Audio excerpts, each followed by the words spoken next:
166 million years ago, during the Middle Jurassic, a beast of a carnivore was experiencing its heyday. It was one of the largest theropods to live during the Middle Jurassic and was mighty enough to earn a name which meant great lizard. This was the Megalosaurus. And it truly was a great lizard, and not just because of its physical traits. The Megalosaurus was actually the first genus of dinosaur to be validly named. This also means that this dinosaur has long been on paleontologists' radar, in fact with the earliest fossil belonging to this genus being discovered all the way back in the 1600s, being unearthed in the Tainton Limestone Formation, located in present-day UK. The first bone to be dug up was the lower part of its femur, and because scientists back then had no knowledge of dinosaurs, it was originally believed to belong to a Roman war elephant, and then was switched having come from a biblical giant.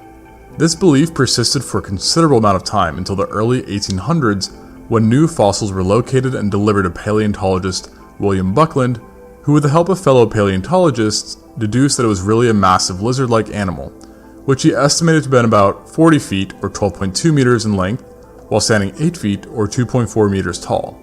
And finally, in 1824, Buckland formally named and described the Megalosaurus. And even though his take on the Megalosaurus was more accurate than previous descriptions, he still got a lot wrong, which is reflected in his reconstructions and descriptions of the beast. Buckland believed the Megalosaurus was a lizard-like quadruped that was also amphibious, being able to traverse land and sea. Not to mention, he also increased his size estimate on the dinosaur, stating that it was 33% larger than his first estimate.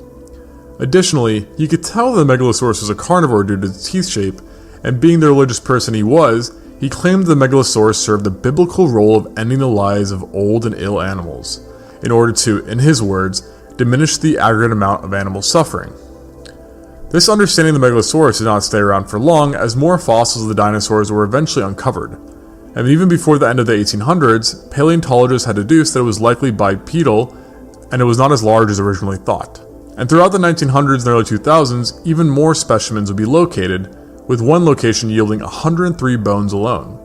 And thanks to these finds and the improvement in the general understanding of dinosaurs, knowledge about the Megalosaurus is of course much better now than it was when it was first described.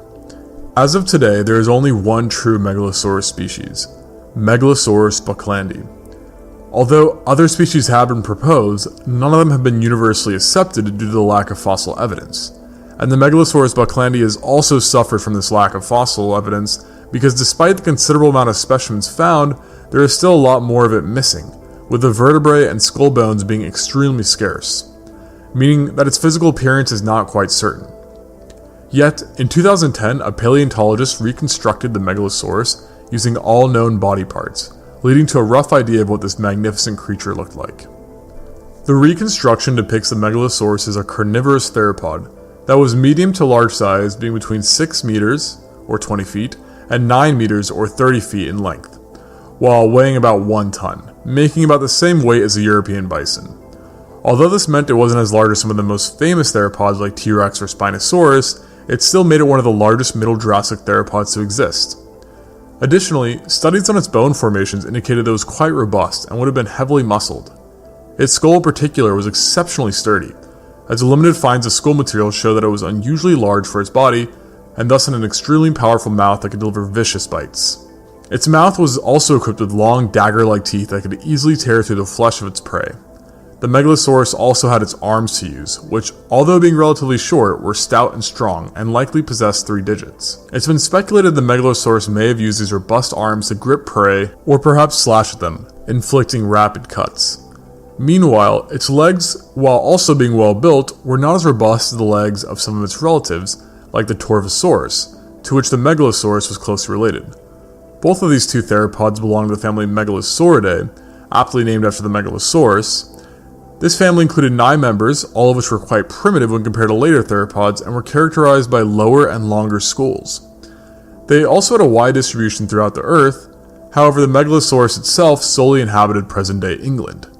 Other proposed species of Megalosaurus have been found outside of England, yet none can be confidently referred to as Megalosaurus. 166 million years ago, England was drastically different than it was today, being lush and tropical, and the Megalosaurus lived in an area that appears to have been dominated by ferns and ginkgos. It was also situated close to the waters, and some Megalosaurus appeared to have lived on islands as well. Its habitat was extremely rich in life, which was also very diverse. Other dinosaurs that lived alongside the Megalosaurus included the sauropods Cardiodon and Cetiosaurus, as well as stegosaurs. It's thought that the Megalosaurus preyed both on the sauropods and these stegosaurs, yet despite its efficient weaponry, hunting wasn't always easy for the Megalosaurus, as fractured bones have been seen in Megalosaurus specimens that were likely inflicted by herbivores. Other theropods also coexisted with the Megalosaurus, specifically Iliosuchus, Cruxicaros, and Streptospondylus.